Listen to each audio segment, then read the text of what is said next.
yona omplotsi 15 nomsho ez amiteine katete mbarasite ubure kutunga meyawe haza kandi kwinena plotsi nunje zindi omyanya mirungi amhanda yona erukutaha no kushoro muri mbarasi Bushenyi Road omchiyeje $5,000,000 na Kashaka $10,000,000 Masaka Road Robiyenje ya Haspira $2,300,000 na Kanyarye $8,000,000 Kabare Road Omurchece $5,000,000 hamwe na Karamo Mukategura $8,000,000 Ibanda Road Ishanyo $15,000,000 na Ibanda Town $2,500,000 no basa kushashura hetreka echa pasenti ya 30 rere zirasugare oshashura hagati ya meza 3 nyabura we ija office zeitumbara Chosiga House, Mackenzie Street. Omanye biri kuchira esimu not mushanju atari na mkaga 8588 Amity Realtors Limited.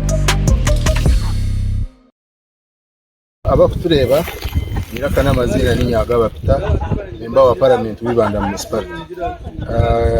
Nyowe hate shaheze nyo mu constituency yanje muri Ibanda municipality wode ya Kakasi nizo nafunza ko fita ya isabata hibanje abargambara konka babizira hampira gwankore konka nagira nti mbanze muize murebe bitukora Ibanda hato no abantu abanda bakushirana bagira ngo MP ko kuzo parliament uri no ko mano uri hasenze za parliament byo kwazi kubesizo konka nyo kishiro mu ntebe nagira kugira fite tandika y'ichinga ka demo farm konka basa kubisiza abaronzi banje ikintu cyo kwasa kubikora hato mu Uganda y'iturumu tukwenda kubyama ukazo muturo kandi ukareka abantu ukarinda gwira bakaro katandika ko abantu 12 kufitera karo hatwa no farm yiti yo mwana modern way of farming in irrigation in hope in mwita cropping twinga mama amyani twina mapapa mtumbe yebitoshe twina meya bonza isoko tuyo tuhinge imboga za cabbage za green pepper kugira ngo musirwite umuce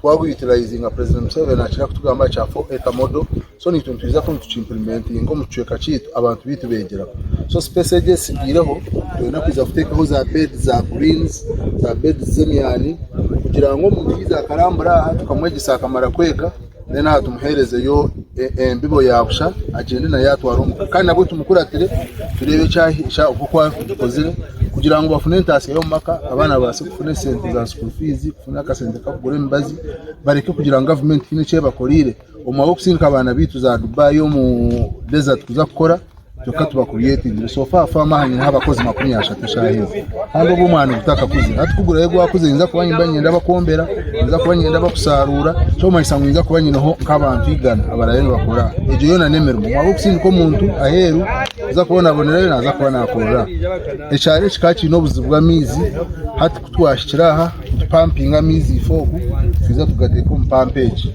amino mu tankeji hati nitwa batakabitu bateraho tamu yo kugira ngo nabo bize batahaho twese kugira ngo nabo hati bashikira hiya nabo kabafuna guhereza nk'abantu bicweka ongere gushira so ibyo tuyinaha tubetaga mwena mwize mwege mubase kura kuba kwasanira kuzo mukoke kurakoranya ukafune cyo kubasa gukora family yawe n'abana abashemere abakushirana mu mwanya ni aho nare baza bafita ngo mwitware bya kumvira no bamwita Samson muzaro n'umuzaro n'abasirikare b'amana no itanka amanana niyo gutambara ambara uwo mwana ukubwira n'uwara afina so mu bice kwaha kama yango kiti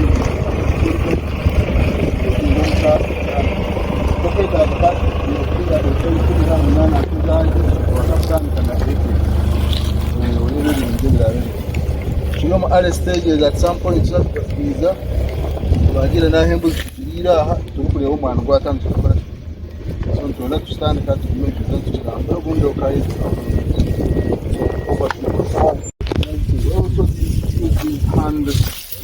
hand tubes so katinezo nazo tuzikoze sokola chi na ene buno connecting up so but you need a lot many of them on in a garden neka kino gwa connecting up ko atandika okukuba n'engalo ng'akuba wala kino ekipiira kimuka gwa luwanvu nete bamenya papali lyaffe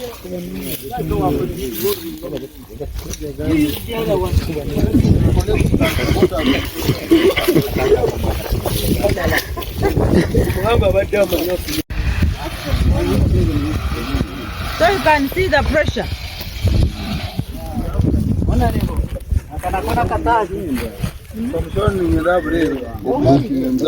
Points zemulaba zino the water points. We did an irrigation system in this garden. So we have a water point, a water source is down there. We have a water pump. We pump this water, it comes to the other tank. So that tank keeps water in case we don't want to irrigate while pumping at the same time. So water first comes to the other tank because it has a good gravity here. Then the water comes into these water points. So we connect the sprinklers to water the whole garden. One, we have neighbors around here. They've been having a challenge with water. So us putting a tank there, that's why we even put another tank for the neighbors also benefit from. You know, bagamba bolira n'enyanja baga sikulira naye katwalire kandi bagira ko kwakula bwanyu bakondelya. So since now they are near the empty, also get free water closer to them. Then another thing here, honorable, as I start intercropping here, we have intercropped now bananas. Whatever them tumba, whatever no tumba, we do macro propagation. And tuzaze mtumba kurabo nursery bed. Now this type, the reason is to have disease-free planting materials. Kugira ngo takazo wanangoka sabo mtumba kizana kazunde kizana kokotenkonya, you have to get new planting materials. Kurabo get process. At the same time, with the moral line is still marking, we have different varieties.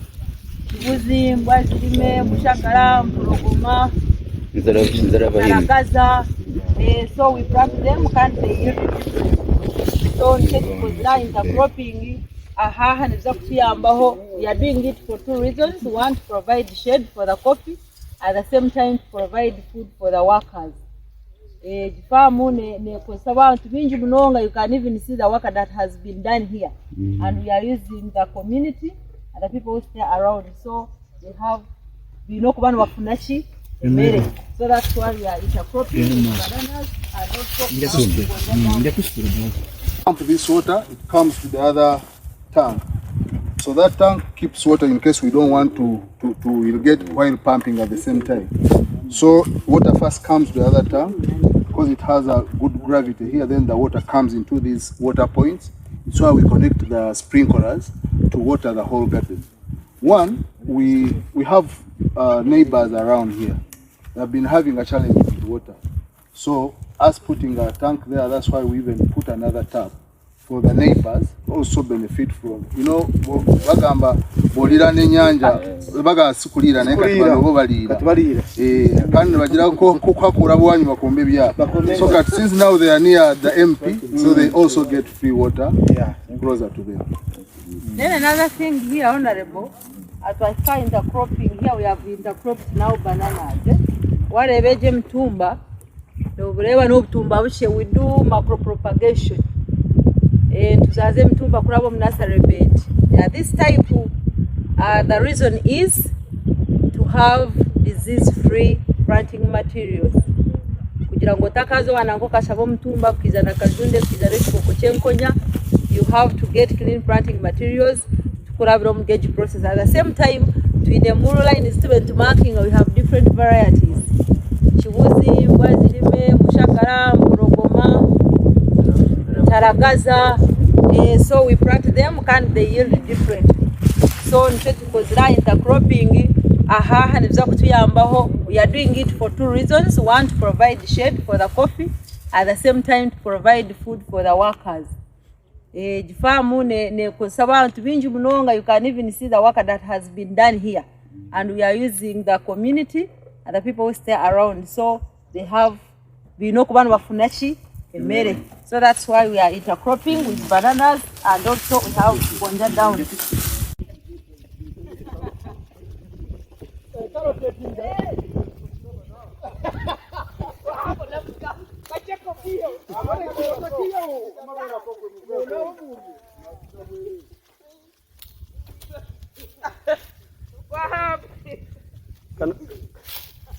Kano kala ikake kiruhura.